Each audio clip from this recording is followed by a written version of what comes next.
अस्सलामुअलैकुम viewers, welcome to anonymous A&M। आज की इस वीडियो में मैं आपको आम चीज़ों के ऐसे फैक्ट्स बताऊंगी जो बहुत कम लोग जानते होंगे। तो चलिए स्टार्ट करते हैं अपनी वीडियो, लेकिन उससे पहले मेरे चैनल को सब्सक्राइब ज़रूर कर दें ताकि मैं और भी मोटिवेट हूँ और आपके लिए इस तरह की दिलचस्प और अच्छी वीडियोस बना सकूँ। नंबर 1, दोस्तों आप सबने कैप्सूल वाली मेडिसिन का इस्तेमाल तो ज़रूर किया होगा। क्या आपने कभी सोचा है दुनिया में जितने भी कैप्सूल्स बनाए जाते हैं वो हमेशा 2 कलर्स में ही क्यों होते हैं?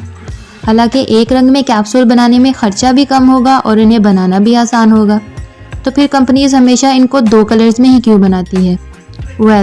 इनके पीछे एक ख़ास रीज़न होता है। असल में कैप्सूल्स के 2 पार्ट्स होते हैं। एक पार्ट उसका कंटेनर और दूसरा पार्ट उस कंटेनर का कैप होता है। कंटेनर वाले हिस्से में मेडिसिन भरी जाती है और दूसरे हिस्से को एज अ कैप इस्तेमाल किया जाता है, जो कंटेनर के ऊपर लगाकर कंटेनर को बंद किया जाता है। इन दोनों के कलर्स को अलग अलग इसलिए रखा जाता है ताकि फैक्ट्री में काम करने वाले वर्कर को पहचानने में आसानी हो सके और वो आसानी से कंटेनर में मेडिसिन को भर सके और इसके कैप वाले पार्ट को आसानी से पहचान सके।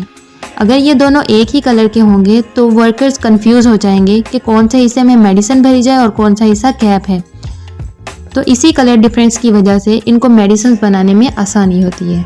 नंबर 2, क्या आपने एयरपोर्ट की साइड में होल्स देखे हैं? इवन के ये होल्स हैंड फ्रीज में भी होते हैं। एक तो मेन होल होता है जिससे म्यूजिक सुना जाता है, लेकिन इसमें कुछ एक्स्ट्रा होल्स भी होते हैं। कुछ लोगों को लगता है कि ये माइक का काम करते हैं, लेकिन ऐसा बिल्कुल नहीं है। इन होल्स का मकसद बहुत ख़ास होता है। इन होल्स को साउंड क्वालिटी को बेहतर बनाने के लिए बनाया गया है। इसके अलावा ये एक्सटर्नल इंटरफेरेंस को भी कम करते हैं। असल में बहुत सारे स्पीकर वाइब्रेशन प्रोड्यूस करते हैं और ये वाइब्रेशन बाकी मटेरियल को डैमेज कर देती है। इसलिए डिफरेंट कंपनीज ने ये होल्स बनाए हैं जो एयर सर्कुलेशन में हेल्प करता है और ये प्रेशर को रिड्यूस करता है, जिससे साउंड क्वालिटी भी बेहतर होती है और जो साउंड होता है उसकी बेस भी डीप हो जाती है। नंबर 3, दोस्तों क्रिकेट मैच पाकिस्तान के साथ साथ दुनिया में सबसे ज़्यादा पसंद किया जाने वाला खेल है। आप सब जानते हैं कि क्रिकेट में हमेशा 3 विकेट ही इस्तेमाल किए जाते हैं, लेकिन क्या आपको पता है कि ये क्रिकेट में हमेशा 3 विकेट से क्यों यूज़ की जाती हैं? आप सबको जानकर हैरानी होगी कि जब ये खेल नया नया आज़ाद हुआ था उस वक्त ये विकेट्स 3 नहीं बल्कि 2 हुआ करती थी और 2 विकेट्स के दरमियान 6 इंचेस का फासला होता था। जब बॉल इन विकेट्स के दरमियान से गुजरती थी तब आउट हो जाता था। लेकिन उस वक्त असल मसला ये था कि उस दौर में स्लो मोशन कैमराज नहीं होते थे, तो अंपायर के लिए रिजल्ट का फैसला करना बहुत मुश्किल होता था।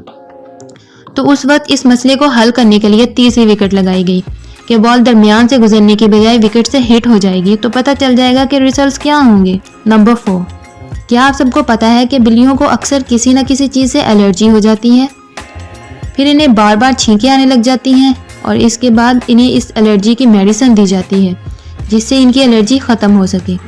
लेकिन क्या आप जानते हैं कि बिल्लियों को इंसानों से भी एलर्जी हो जाती है, जिसके बाद इन्हें बार बार छींकें आना स्टार्ट हो जाती हैं और इस एलर्जी के लिए भी इन्हें किसी न किसी मेडिसिन की ज़रूरत होती है। ये बात सुनने में तो बहुत अजीब लगती है, लेकिन ये सच है। सबसे इंटरेस्टिंग बात ये भी है कि वाहिद इंसान ही ऐसी मखलूक है जिसे जानवरों से एलर्जी नहीं होती और जानवरों को इंसानों से एलर्जी हो जाती है। नंबर 5, क्या आपने नोट किया है कि हेडफोन के प्लग्स पे ये अनयूजुअल ब्लैक लाइंस क्यों होती हैं? कुछ हेडफोन्स पे ये 2 लाइंस होती हैं और कुछ पे 3। क्या आपने सोचा है कि ऐसा क्यों होता है, या क्या आप सब जानते हैं? ओके, अगर आप सब ये नहीं जानते तो मैं आपको बताती हूँ।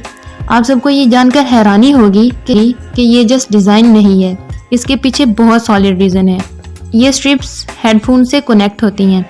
जिन हेडफोन में 2 स्ट्रिप्स होती हैं उसमें माइक नहीं होता और जिस हेडफोन में 3 स्ट्रिप्स होती हैं उसमें माइक होता है। अगर इनमें से एक स्ट्रिप भी ख़राब हो जाए तो जिस हेडफोन से वो कनेक्ट होती है वो भी ख़राब हो जाता है। इसलिए अगर ख़राब हेडफोन को हिलाओ तो वो काम करना शुरू कर देता है। नंबर 6, अगर ट्रैक्टर की बात की जाए तो उसका पिछला व्हील अगले व्हील्स की निस्बत बड़ा होता है। क्या आप सबने कभी सोचा है कि ट्रैक्टर ऐसे क्यों बनाए जाते हैं? ट्रैक्टर के पीछे टायर्स को रेयर टायर्स कहा जाता है। ट्रैक्टर के रेयर टायर्स को बड़ा रखा जाता है और इनका बड़ा रखा जाने का एक ख़ास मकसद होता है। असल में ट्रैक्टर का इस्तेमाल ज़्यादातर खेतों में किया जाता है जहाँ पर मिट्टी और कीचड़ होता है। अगर ट्रैक्टर के रेयर टायर्स अगले टायर्स की तरह छोटे हों तो ये कीचड़ में फंस जाएंगे। ट्रैक्टर के रेयर व्हील्स में डायरेक्शंस ज़्यादा होती हैं, इसलिए ये मिट्टी में चलता रहता है। एक और इंटरेस्टिंग बात ये भी है कि ट्रैक्टर के पिछले टायर्स में हवा के साथ साथ पानी भी भरा जाता है, जिसकी वजह से इसका पिछले टायर का वजन ज़्यादा हो जाता है और ये मिट्टी में आसानी से चल सकता है। नंबर 7, दोस्तों अगर आप एक स्टूडेंट हैं तो आप बॉल पॉइंट का इस्तेमाल तो करते होंगे। क्या आपने कभी नोट किया है कि बॉल पॉइंट के कैप में एक होल होता है? आप जिस भी कंपनी का बॉल पेन खरीद लें, इसकी कैप के ऊपर की तरफ एक होल होता है। असल में मसला ये है कि 90% लोगों की आदत होती है कि वो बॉल पेन के प्लास्टिक कैप को चबाते हैं और कैप के मुंह के जरिए गले में जाने के चांसेस ज़्यादा होते हैं। इवन ऐसे हर साल 100 से ज़्यादा केसेस सामने आते हैं। अगर कैप में ये होल ना हो तो सांस बंद हो जाएगी, इसलिए ये होल्स बनाए जाते हैं ताकि इसमें एयर सर्कुलेशन हो सके। नंबर 8, दोस्तों आप ये जो वीडियो देख रहे हैं इसे पहली नज़र में देखकर ऐसा लगता है कि ये आर्ट्स असली नहीं है बल्कि प्लास्टिक से बनाई गई हैं, लेकिन आप बिलीव नहीं करेंगे कि ये बिल्कुल रियल आर्ट्स हैं।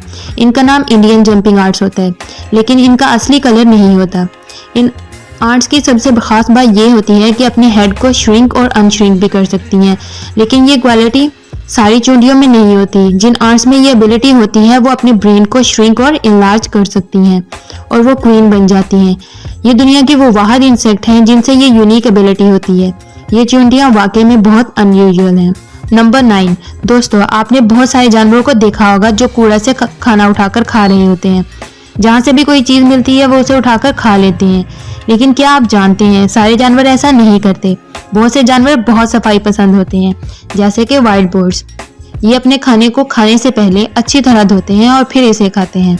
सुनने में तो ये बात बहुत अजीब लगती है कि भला कोई वाइल्ड पिग ऐसे कैसे कर सकता है, लेकिन ये बात बिल्कुल सच है। इवन के माहिरीन ने भी इस पर सर्च किया है और रिसर्च से पता चला है कि वाइल्ड बोर्ड्स जितना भी भूखे हों वो अपने फूड को धोए बगैर नहीं खाते। नॉर्मली पिग्स तो बहुत गंदे होते हैं, लेकिन वाइल्ड बोर्ड्स ऐसा नहीं करते। आज के लिए इतना ही दोस्तों, नेक्स्ट वीडियो तक के लिए अल्लाह हाफिज़।